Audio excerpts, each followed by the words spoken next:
evening, everyone. Welcome back once again to Vicious Rants. And of course, I'm your host, your YouTube Miss an often imitated, never duplicated, Susatin Vicin. Gonna go over Raw this week. It was in San Antonio, Texas. Surprisingly, no Shawn Michaels run-ins, which, you know, given that it's San Antonio, that's normally a given, but either way, before we do, no big shocking news. Lots of rumors, though, and lots of rumors have spawned from last week into this week. I don't like to deal with them. I don't like... will I listen to them? Yes. Will I just, you know, but... yeah. I'll listen, but just like with always, take rumors with a grain of salt. That said, let's get into some facts, switch gears, talk about last week via the SmackDown Rewind and the big highlights from last week's SmackDown. Well, it started out with Cena and Roman starting out the show, and I'm not gonna lie, man.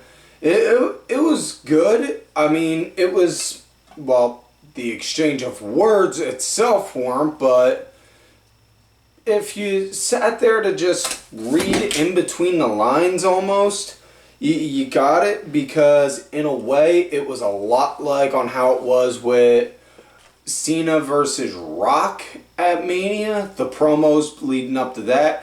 Everything Roman was saying to Cena was everything Cena was saying to Rock. So yeah, kind of funny on how it all goes full circle like that. Especially all, you know, you rewind the clock back them years ago, you hear Cena talking about The Rock on how, you know, you're gonna go to Hollywood, whereas for me, I'm gonna stay here. I'm always gonna be here. You say this is your home, but you know what? You ain't gonna be here next week. You ain't gonna be here at the show after that. No, I'm still gonna be here. And now look. Am I knocking John for working movies? Hell no. No. Dude, you got a groove, you found it, go for it. That's not a bad thing, that's a good thing. You know? But always be mindful of what you say and how you act, because 9 out of 10 times shit's gonna come back and bite you in the ass. Take it from first-hand experience. Other than that, Nakamura had an Intercontinental match against Apollo Crews, which Shinsuke won, so now he's a two-time Intercontinental Champion, which is way cool. The Street Profits had a tag match with the Alpha Academy, which they won. The Mysterios had a tag match against Rude and Ziggler, which they won. And then Baron Corbin at one point came out looking all beaten, disheveled, like he hasn't eaten and like he hasn't showered in about 3 weeks. Head's, you know, looks like a complete disaster. Comes out holding a cell phone with the little Square app on it, with the little Square app credit card reader plugged into it, asking if everyone can just contribute a small amount of, like, I think he said it was $100 or $1,000 each from everyone in the arena to him. Yeah. And then then Owens came out and said, you know what, dude, I'm getting sick of this shit. Tell you what, you go one-on-one with me, you win, I'll hook you up. I'll hook you up with some cash. You lose, you gotta stop asking all these people for money. They go and have a match, Owen wins. Corbin now looking like a man desperate, not knowing where or when his next meal is gonna be. Winds up backstage, he looks, goes, steals Big E's Money in the Bank briefcase, and then beats feet and runs for his damn life, like it, you know. And yeah. Then we got a contract signing between Sasha and Bianca, which Sasha had Carmella and Zelina Vega out with her as backup, which I'm not gonna lie, kind of gave me old old school NXT vibes from when Sasha was with Summer Rae and Charlotte back when NXT was still underground and they were doing that BFF stable. Had some old BFF vibes there. I'm just waiting for the inevitable Sasha's Ratchet No She's Not chance. I'm kind of hoping for those to return. But, yeah, contract signing as you can expect. All hell broke loose, yeah.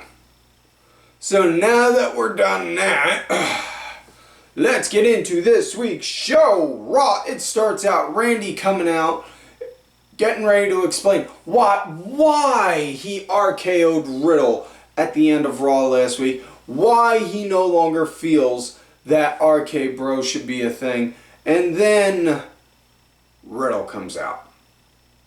Says, Randy, I get it, dude, I get it, bro. The reason why you did it is because I was doing them wrong, man. I was doing them wrong. You know, I kept doing them while you were away, but I wasn't doing it right, so you hit me with one, so that way I knew the right way to do it, man. Like, somebody seriously just slapped this dude somebody seriously slapped this dude in the back of the head with a book. Like, fuck. Listen, I have dealt with stoner idiots in my days. Yes, they can be that mind-numbingly stupid like Riddle is, but my God, man, ugh. I've said this before and I'll say it again.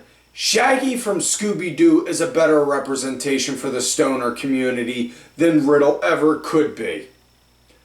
Yeah. With that said, then Omos and AJ Styles came out, hyping up Randy having a match with Omos later in the night, and then talking about on how they're a cohesive unit, RK Bro's not.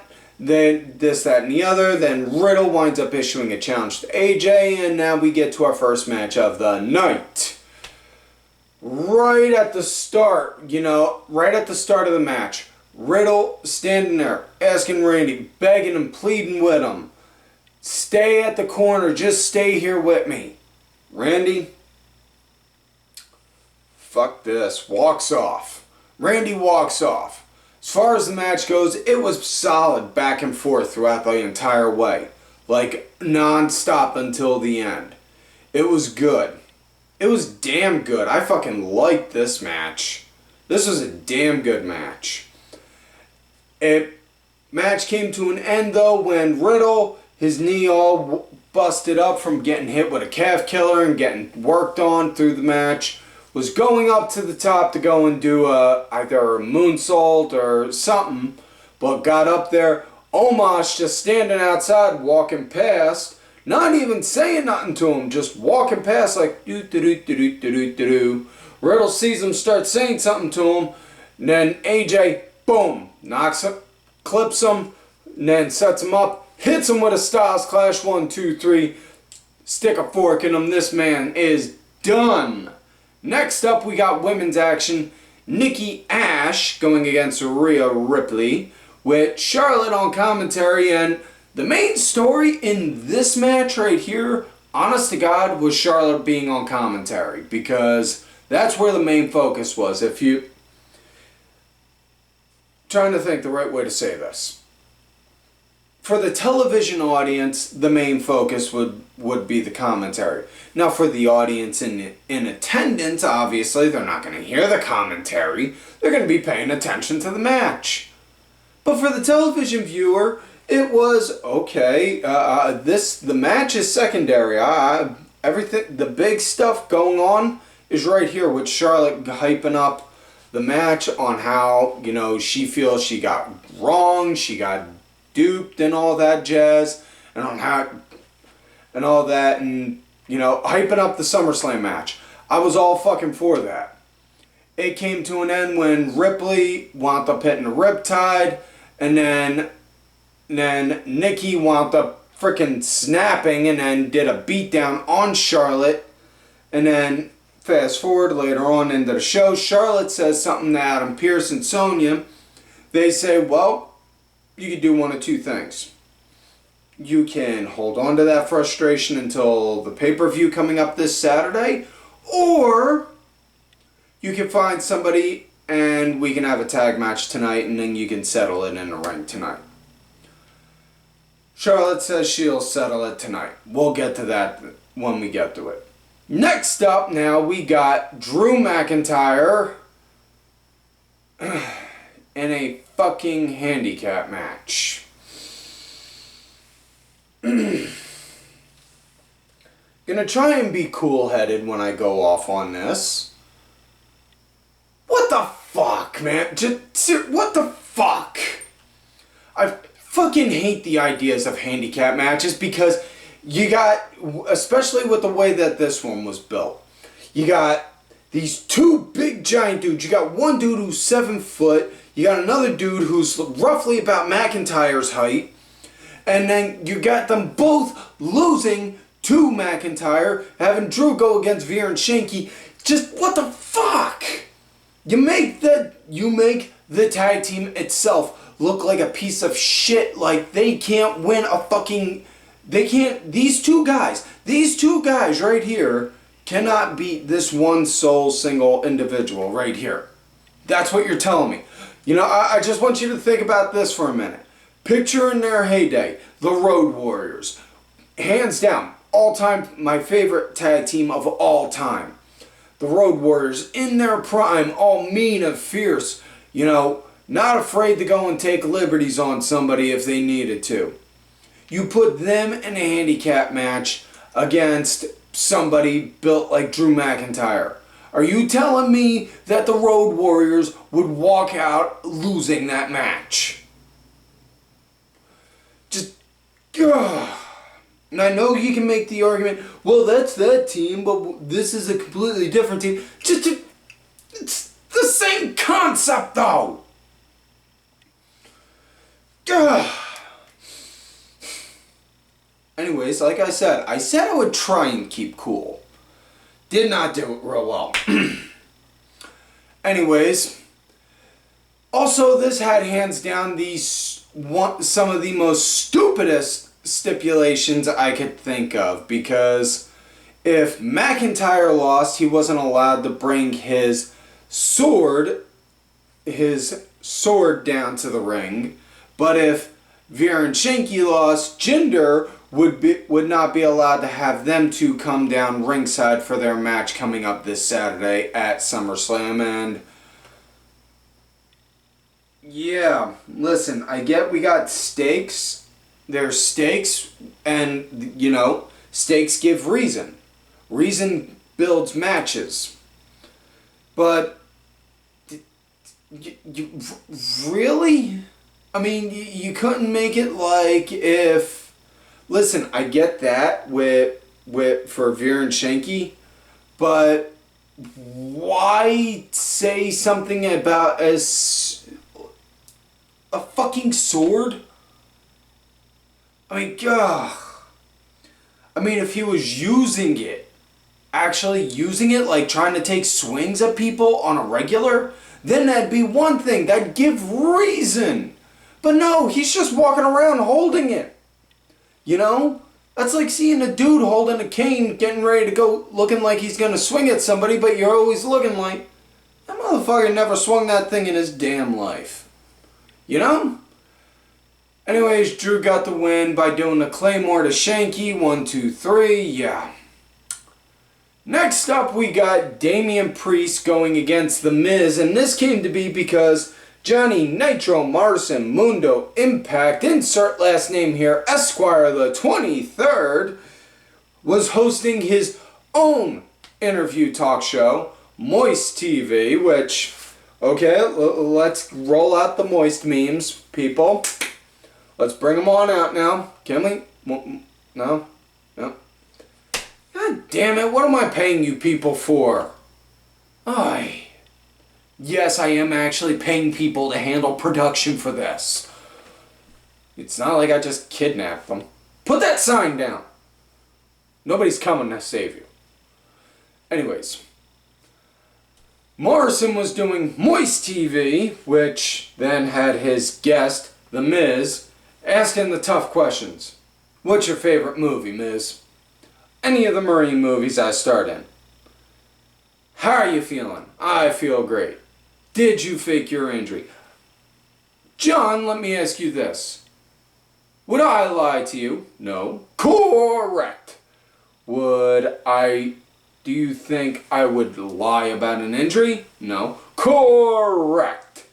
I recovered, and then Priest came out and all that, and then somehow through the slip of the tongue, Miz said he was cleared several weeks ago, and then Morrison was like, wait, what? Dude? And he just had this look on him like, dude, you've been telling me, like, I've been pushing you around in a wheelchair when you didn't need it? And then, anyways, fast forward, some back and forth bickering. Miz wound up doing a match with Damien Priest. Sheamus was on commentary hyping up the US title match between him and Priest at SummerSlam, but the main story was the match, unlike the women's one.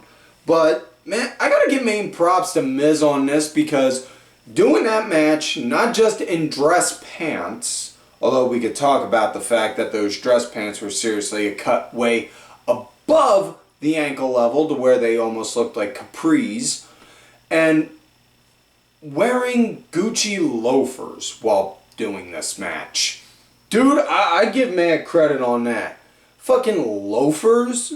Really? Like, damn. I don't ever want to hear anyone ever complain saying that they can't work in any kind of footwear. They can't work in with this kind of footwear or that kind of footwear. If you got fucking Miz working a match in fucking Gucci loafers. Anyways, it was kind of a match. Like I said, I give props to the Miz for doing the suit bit. At one point, Morrison actually walked off on the Miz when Miz was looking for a drip stick. And then Priest ended the match taunting Sheamus, looking right at him, doing Sheamus' taunt. And then, boom, popping Miz with a bro kick directly in Sheamus' line of view. Excuse me. Fast forward a little bit later, you see Miz and Morrison conversating backstage. Miz asking Morrison, why'd you walk off like that? I thought we were best friends, this, that, and the other, blah, blah, blah, blah, blah, blah, blah. And Morrison hit the nail on the head saying, well, I kind of felt like you left me high and dry like that, doing all that for the past couple weeks. I just wanted you to know what I was feeling, that's all. Alright, fair enough, John, I'm sorry.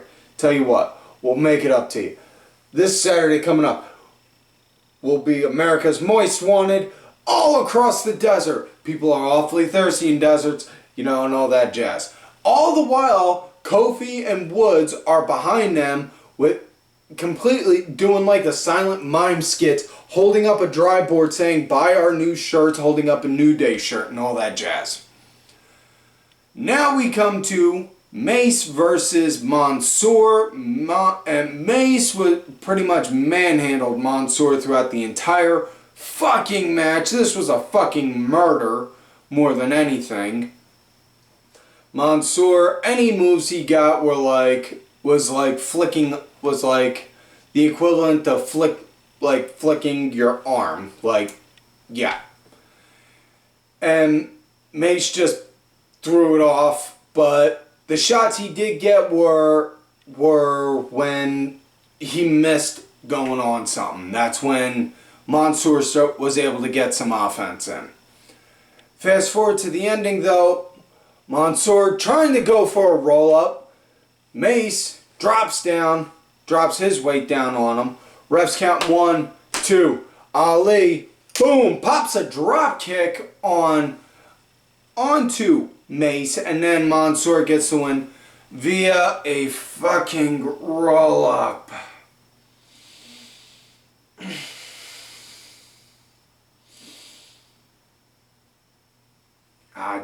God damn it, a fucking roll-up. I fucking hate roll-ups.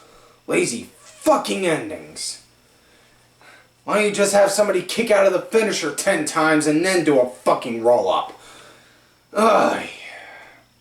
Thank Thankfully, this was the only roll-up of the night, though. Progress, only one roll-up tonight. Anyways, next matchup, we finally got Randy going against Omos. And man, I fucking love this right here. This was awesome to see. Because Omos coming down, all I'm thinking is, alright, big man. You showed you can go before as a singles, doing a singles match. Now let's see on how you handle doing a singles match with a veteran.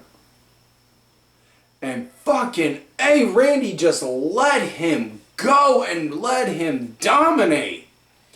Omos was fucking killing him throughout this match. And of all things, the match ended because the ref threw it out because Omos threw Randy out of the ring. AJ got a little happy and started getting a little involved. Ref saw it, called for the bell, match got thrown out.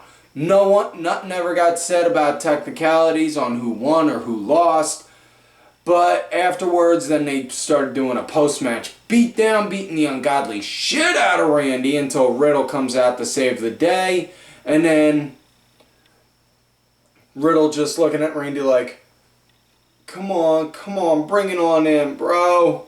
Oh yes, warm embrace. They get a hug and then they issue a challenge to Styles and Omos for a tag title match at SummerSlam, which they accept.